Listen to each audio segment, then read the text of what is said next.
the chime of a new message notification, the flutter of excitement seeing their name appear on your screen, the warmth spreading through your chest as you read words crafted just for you, or so you believe. In today's digital world, love often begins with the soft glow of a screen, where profiles are polished and intentions remain hidden behind carefully chosen words. Have you ever shared secrets with someone you've never met face-to-face? Would you recognize the calculated patterns of manipulation disguised as affection? Could you tell when emotional intimacy crosses into dangerous territory? For millions of Americans seeking connection online, these aren't hypothetical questions. They're potential life-altering decisions made with each message sent. Marisol Rivera couldn't. A compassionate nurse who dedicated her life to healing others in a busy Los Angeles hospital found herself caught in a web of deception so profound, so meticulously crafted, that she missed every warning sign. Her online romance with the charming, seemingly vulnerable Tristan Maddox began like countless others, with hope and possibility. It ended with her standing in a dimly lit parking lot in Anaheim, watching in horror as the man she thought loved her accepted $7,500 in exchange for her personal information, identity, and ultimately, her safety. This isn't just another cautionary tale about romance scams. This is the story of how a skilled manipulator targeted a healthcare professional, systematically dismantled her defenses, and betrayed her in a way so shocking that it prompted legislative change throughout California. Before you dismiss this as something that could never happen to you, remember, Marisol thought the same thing. Her training taught her to spot danger, to question anomalies, to protect herself. Yet she fell victim to one of the most calculated schemes investigators had ever encountered. If you want to protect yourself and loved ones from the predators lurking behind screens, hit subscribe and turn on notifications. Every week, we expose the tactics used by digital criminals so you can recognize them before becoming their next target. This could be the most important true crime channel you ever follow. At 34, Marisol Rivera had built a reputation at Los Angeles Community Medical Center as the nurse you wanted during a crisis. Colleagues watched in admiration as she moved with practiced efficiency through the emergency department, her gentle touch calming frightened patients, while her sharp mind caught details others missed. 12 years into her career, Marisol had received 3 Excellence Awards and mentored dozens of nursing students, embodying the profession's highest ideals. Her parents had crossed the border from Oaxaca, Mexico, when Marisol was just 2 years old. Their journey, filled with danger and sacrifice, became the foundation of every lesson they taught their only daughter. Education is the one thing no one can take from you, her father would say, his hands rough from construction work that funded her nursing school tuition. Her mother, who cleaned hotel rooms for decades, emphasized empathy. Everyone you meet is fighting a battle you know nothing about. These values shaped Marisol into someone who gave endlessly to others while asking little for herself. Her apartment walls displayed framed photos of family gatherings and nursing school graduation, but no romantic partner appeared in these memories. Romance remained elusive as her punishing schedule, often 16-hour shifts during staff shortages, left little opportunity to meet someone. Nights off typically meant collapsing onto her couch, scrolling through social media feeds filled with colleagues' wedding announcements and baby photos. The contrast between her professional fulfillment and personal emptiness grew sharper with each passing year. Text messages from her mother asking about potential boyfriends became increasingly difficult to deflect. "You can't pour from an empty cup," a patient once told her. Advice Marisol gave to others but struggled to apply to herself. The pandemic years had amplified her isolation. Behind her N95 mask and face shield, she'd held countless hands as patients said final goodbyes over FaceTime. She'd become expert at comforting others through screens while her own need for human touch remained unmet. This confluence of professional burnout, familial expectations, and profound loneliness created the perfect vulnerability, one that would not go unnoticed by those who specialize in identifying such weaknesses. On a Tuesday evening in October, after a particularly draining shift, Marisol downloaded a dating app marketed to professionals. Her profile was honest. A smiling photo in scrubs, brief mentions of her career and hobbies, a line about seeking genuine connection. She swiped through dozens of profiles before pausing on one that stood out. Tristan Maddox, 38, entrepreneur and recovering workaholic, with kind eyes and a smile that hinted at wisdom earned through hardship. His first message arrived within minutes. I notice you're a nurse. My mother was in healthcare too. Toughest job in the world. How do you manage to keep your compassion intact after seeing what you must see daily? It wasn't the typical opener. No generic compliments about her appearance or lazy hey that required her to carry the conversation. Tristan asked questions that invited reflection, showing interest in her mind rather than just her photos. Their exchanges quickly moved from dating app messages to texts, then to longer emails where they shared details about their lives. I built my business after losing everything, Tristan wrote 3 weeks into their conversations. Gambling addiction took my first company, my marriage, even my relationship with my daughter for years. Rock bottom became the foundation on which I rebuilt my life. This confession, delivered with apparent reluctance, was calculated. By sharing this vulnerability first, he created an unspoken obligation for Marisol to reciprocate. And she did. Within days, she found herself describing her deepest insecurities. Her fear that focusing on career had cost her chance at family, her worry that her parents might never see her married, the loneliness that sometimes felt suffocating. Each disclosure strengthened their bond while providing Tristan with ammunition to use later. Their first video call lasted 4 hours. Marisol noted how Tristan's apartment looked minimal yet tasteful. Modern furniture against neutral walls, bookshelves filled with business titles and self-improvement classics. He apologized for the sparse backdrop, explaining he'd recently downsized after recalibrating priorities. His camera angles carefully obscured identifying details about his location. Warning signs appeared but were quickly rationalized. When Tristan mentioned his dislike of social media, it breeds comparison and discontent. Marisol accepted this explanation, never questioning why someone in business would avoid networking platforms.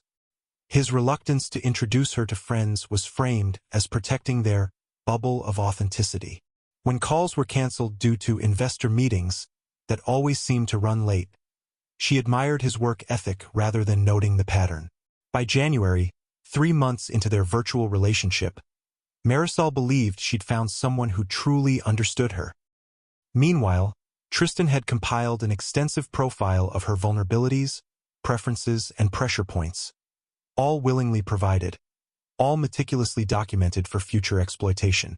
By early February, subtle shifts occurred in Marisol and Tristan's conversations. Your colleague Jessica sounds judgmental, he remarked after Marisol mentioned a coworker's concern about her online relationship. People who haven't experienced what we have rarely understand its depth.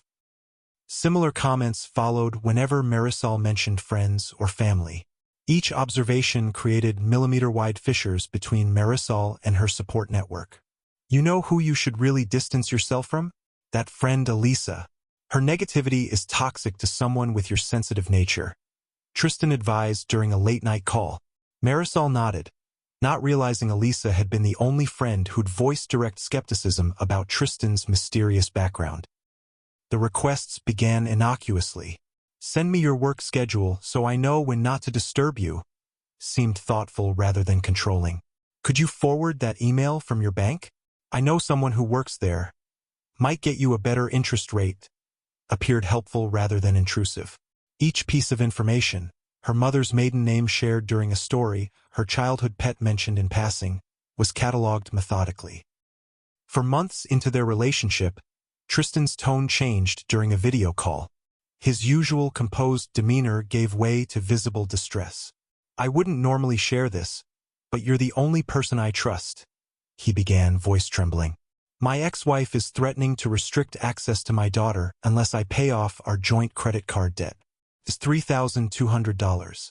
My funds are tied up in investments that I can't liquidate for 2 weeks, but the deadline is Monday. Marisol heard herself offering help before she'd fully processed his story. I could loan you the money until your investments free up. The relief that washed over his face seemed genuine, as did his initial reluctance to accept.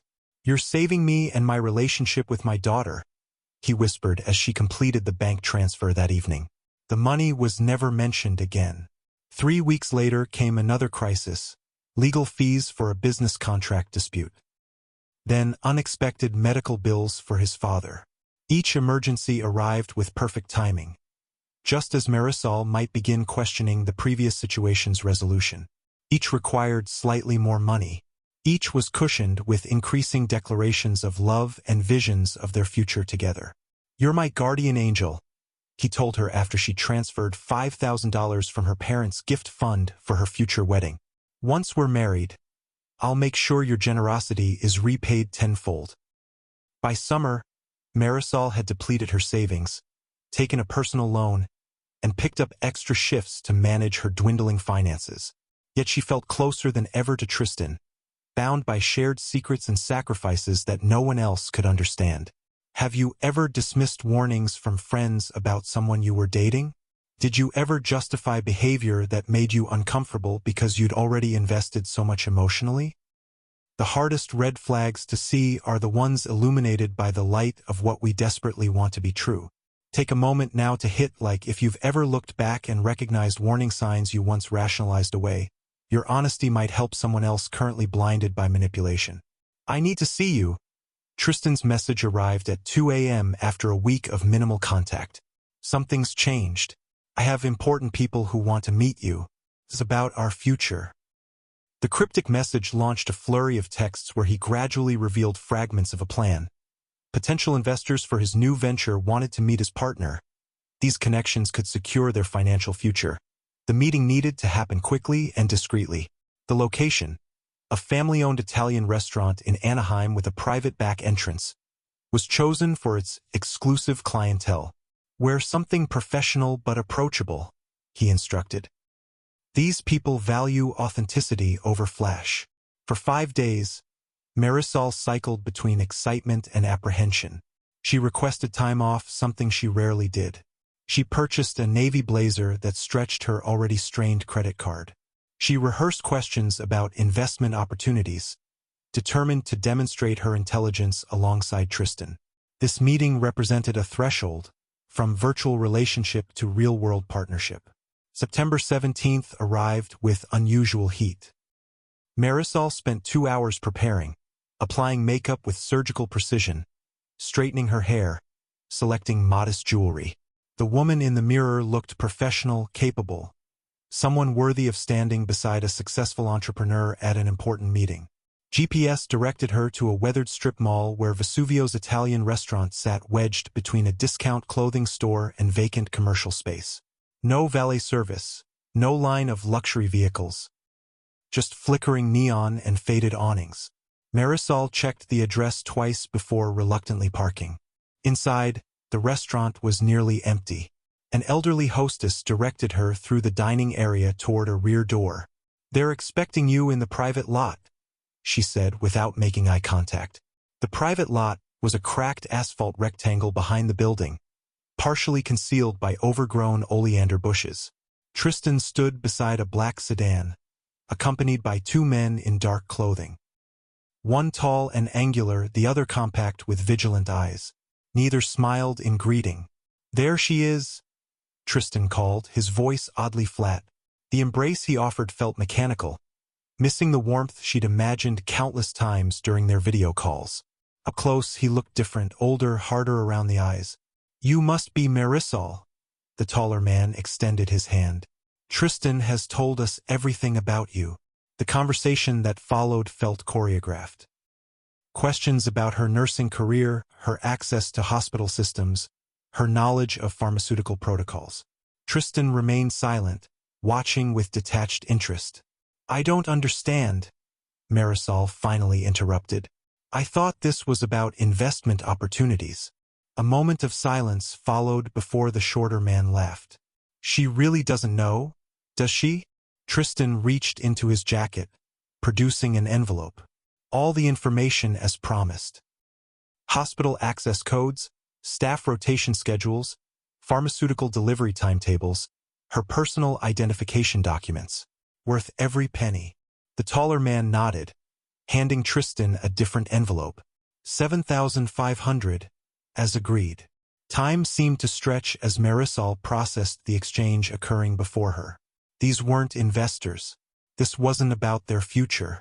The man she'd trusted completely, given money to, shared her deepest secrets with, had just sold her identity and access to her workplace. Why? The question escaped as barely a whisper. Tristan's expression remained unchanged as he counted the bills. It's just business, Marisol. Nothing personal. He glanced up briefly. You're the 4th nurse this year, but definitely the most profitable. The realization crashed through her. There was no addiction recovery, no ex-wife, no daughter, no business ventures. Everything, from his first carefully crafted message to this moment, had been calculated steps in an elaborate scheme targeting healthcare workers for their access to valuable systems and medications. Marisol couldn't remember driving home. The next coherent memory was sitting on her bathroom floor at 3 a.m., still wearing the navy blazer, staring at her reflection in the mirrored cabinet. The face looking back appeared hollow, unrecognizable. 7 months of her life, every intimate conversation, every financial sacrifice, every heartfelt disclosure, had been weaponized against her. Sleep became elusive. Food lost its taste. The hospital granted her emergency leave after she broke down during pre-shift preparations, unable to explain that her security badge, the one she'd photographed for Tristan months ago, might now pose a threat to the entire facility. Shame kept her isolated. How could she, a healthcare professional trained to identify manipulation, have missed so many warning signs? The thought of explaining her gullibility to friends who had cautioned her seemed impossible. Her parents' potential disappointment loomed even larger. She silenced her phone, closed her curtains, and retreated into a cocoon of humiliation. On the 4th day, a knock at her door broke through the haze. Elena, the retired teacher from across the hall who had occasionally collected Marisol's packages, stood holding a grocery bag. "You haven't picked up your mail," she said simply. "I got worried." Something about Elena's matter-of-fact concern cracked Marisol's carefully maintained facade. Words tumbled out between sobs, the relationship, the deception, the parking lot revelation. Elena listened without judgment, then gently suggested 2 immediate actions: contacting the police and calling her health insurance's mental health line. "What happened to you is a crime, not a failure," Elena insisted. "And crimes need to be reported, not hidden." The first therapy session felt like confession. Dr. Nadine Chun specialized in trauma and betrayal, creating space for Marisol to articulate her experience without self-recrimination. "Romance scammers are psychological predators," Dr. Chun explained. "They study human vulnerability with the precision of scientists. Your compassion wasn't weakness. It was deliberately exploited. Reporting to law enforcement proved surprisingly validating." Detective Ramirez of the Cybercrimes Division nodded with recognition as Marisol described Tristan's methodical approach. "We've been tracking a network targeting healthcare workers across Southern California," she explained, showing Marisol a board with photographs. Among them was Tristan, identified as Marcus Heller, 42, with arrests in 3 states for fraud and identity theft. The restaurant meeting had been recorded by security cameras from the neighboring business. The footage, combined with Marisol's detailed account and digital evidence from her communications with Tristan, provided crucial connections to at least 11 similar cases.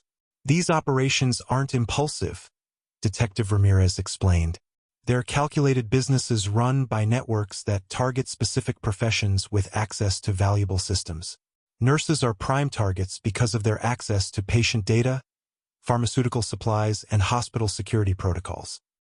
The $7,500 paid for Marisol wasn't for her personally. It was for the access her identity could provide to medical systems worth millions on dark web marketplaces. Her comprehensive knowledge, shared during those seemingly intimate conversations, had created a blueprint for breaching hospital security. The case against Marcus Heller and his network expanded rapidly once Marisol's evidence connected multiple investigations across jurisdictions. Digital forensics specialists recovered deleted messages, location data, and financial records that painted a comprehensive picture of sophisticated criminal operations targeting healthcare workers throughout California. What makes this case unique is the documentation, explained District Attorney Sophia Williams at the preliminary hearing. Most romance scams remain financial crimes conducted remotely. Mr. Heller's organization crossed into potential terrorism territory by attempting to access hospital systems. Investigators uncovered 17 victims across 5 California hospital systems, all healthcare professionals with varying levels of system access. Each had been methodically researched, targeted through dating platforms, and manipulated through nearly identical relationship patterns. Forensic accountants traced over $420,000 in direct financial theft, while cybersecurity experts valued the potential data access at millions.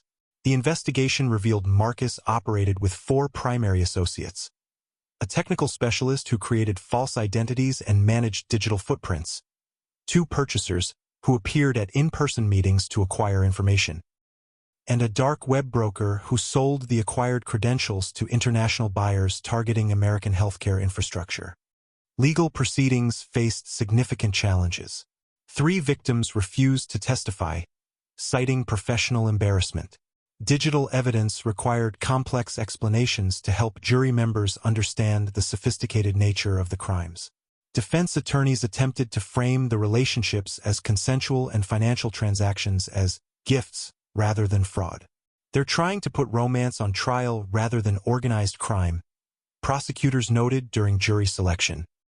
The breakthrough came when investigators connected the group to a ransomware attack at a San Diego hospital 3 months prior, an attack that had temporarily compromised patient records and forced emergency diversions. This elevated the charges from fraud to cyber terrorism under California's Critical Infrastructure Protection Act. After an 8-week trial, Marcus Heller received a 26-year sentence for multiple felony counts including fraud, identity theft, conspiracy, and computer crimes targeting healthcare infrastructure. His associates received sentences ranging from 12 to 18 years. The court ordered $1.3 million in restitution to victims and affected institutions. Perhaps most significantly, the case established legal precedent connecting romance scams to critical infrastructure attacks, eliminating the perception of such crimes as merely catfishing or personal deception. Healing didn't follow a linear path for Marisol. Some days brought progress. Moments when she could look at her phone without flinching or introduce herself to someone new without immediate suspicion. Other days pulled her backward into shame and self-doubt. Dr. Chun helped her recognize these fluctuations as normal responses to psychological trauma, not personal weakness. Recovery isn't about forgetting what happened, Dr. Chun explained. It's about integrating the experience into your life story without letting it define your entire narrative. 6 months after the trial, Marisol attended her first support group for fraud victims. The circle of chairs held people from various backgrounds: a retired teacher, a software engineer, a military veteran, all bound by similar experiences of manipulation and betrayal. "I thought I was too smart to be deceived," admitted the engineer, echoing Marisol's internal monologue. "That belief kept me silent for months." These weekly meetings became anchors in Marisol's reconstruction process. Hearing others articulate familiar emotions, the humiliation, the self-recrimination, the paralyzing trust issues, normalized her experience. More importantly, witnessing others' progress gave her permission to envision her own. Reclaiming her professional identity proved crucial to Marisol's recovery. With the hospital's support, she transferred to the education department, developing security protocols for medical staff based on her experience. Teaching new nurses about digital safety utilized her painful knowledge constructively, transforming victimhood into expertise. Personal boundaries emerged as another restoration project. Marisol developed what she called her authenticity filter, a mental framework for evaluating relationships without defaulting to either blind trust or crippling suspicion. She began dating again after 18 months, approaching new connections with cautious openness rather than fear. The turning point came when local news covered the sentencing of Marcus Heller's network. Several victims remained anonymous, identified only by initials or blurred images. Marisol made a different choice. "I'm Marisol Rivera," she stated clearly to the reporter's camera. "I'm a nurse, a daughter, a friend, and a survivor of organized criminal targeting. My silence would only protect them, not me." This public stance transformed her private healing into public purpose. Invitations followed, first from local community centers, then hospitals, universities, and eventually, state legislative committees drafting digital safety regulations. Marisol developed a presentation that combined personal narrative with practical protection strategies, reaching thousands of vulnerable professionals. Have you established digital safety practices in your own life? Share your thoughts in the comments about which online safety tip has been most valuable to you. Your experience might provide exactly the protection someone else needs before they encounter manipulation.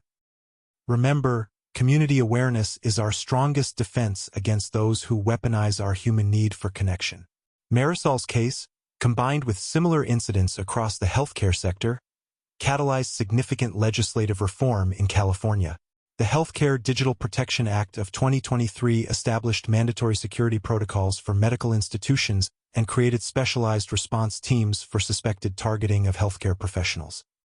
One victim's courage changed how we approach these crimes, noted State Senator Lydia Morales, the bill's author. We've shifted from viewing romance scams as embarrassing personal incidents to recognizing them as calculated attacks on critical infrastructure. Beyond California, 11 states have since implemented similar protections, while federal legislation remains pending. These laws recognize the intersection between personal vulnerability and professional access, acknowledging that targeting individuals can compromise entire systems. Digital platforms have responded with enhanced verification procedures. Major dating applications now include healthcare worker protection features, including background verification options and specialized monitoring for accounts that repeatedly contact medical professionals. Security experts identify consistent warning patterns everyone should recognize. Rapid emotional investment and declarations of unique connection reluctance to video chat or meet in person, with elaborate explanations for delays creating artificial crises that test financial generosity in escalating amounts, isolation tactics that separate victims from support networks, excessive curiosity about workplace access, protocols, or systems pressure to move conversations to less monitored platforms. The financial scale of romance scams continues to grow exponentially. FBI reports document $1.3 billion in reported losses during 2022 alone, a 164% increase from 2019. Healthcare targeting represents the fastest-growing subcategory, with average losses exceeding $120,000 per victim when combining direct financial theft with data breach costs. What's changed isn't the human desire for connection, explains cybercrime researcher Dr. Maya Patel. What's evolved is the sophistication of exploitation. Today's scammers conduct extensive research, create convincing digital footprints, and operate in networked cells rather than as individuals. Most concerning is the internationalization of these crimes. Investigation of Marcus Heller's operation revealed connections to coordinated networks in 12 countries, suggesting romance scams have evolved from opportunistic fraud to organized criminal enterprises with strategic targets. 3 years after that fateful parking lot encounter, Marisol Rivera walks through hospital corridors with renewed purpose. She returned to direct patient care, her first love, while maintaining her role as security education coordinator. The compassion that once made her vulnerable now fuels her determination to protect others. My capacity for empathy wasn't the problem, she explains during her monthly new staff orientation. The mistake was believing that digital connections follow the same rules as in-person relationships. They don't, at least not initially. Her experience has redefined rather than diminished her approach to human connection. She dates selectively, maintains close friendships, and has rebuilt her relationship with her parents, who never once responded with the disappointment she had feared. The financial losses were eventually recovered through restitution payments, though the emotional investment required longer to reconcile. The digital world creates the illusion of intimacy without the evolutionary safeguards of in-person interaction, Marisol observes. Our brains haven't caught up to our technology. We need conscious practices to protect ourselves. Perhaps the most remarkable aspect of Marisol's story isn't the sophisticated criminal operation or the subsequent legal reforms. It's the fundamental resilience of the human spirit, the capacity to experience profound betrayal without surrendering the ability to trust. This resilience manifests differently for each survivor. For some, healing means career changes or relocation. For others, it involves advocacy or supporting fellow victims. For Marisol, it meant refusing to allow criminals to rob her of her compassionate nature, the very quality that makes her an exceptional nurse and human being. In a world where screens mediate our most meaningful connections, vigilance doesn't require paranoia. It demands intentional awareness, community support, and recognition that protecting ourselves is an act of self-respect rather than fear. If this story resonated with you, please take a moment to like this video and subscribe to our channel. Your engagement helps us reach others who might benefit from these crucial warnings. Share your thoughts in the comments about protecting yourself online. What strategies have worked for you? Remember, every conversation about digital safety creates a community more resistant to those who would exploit our fundamental need for connection.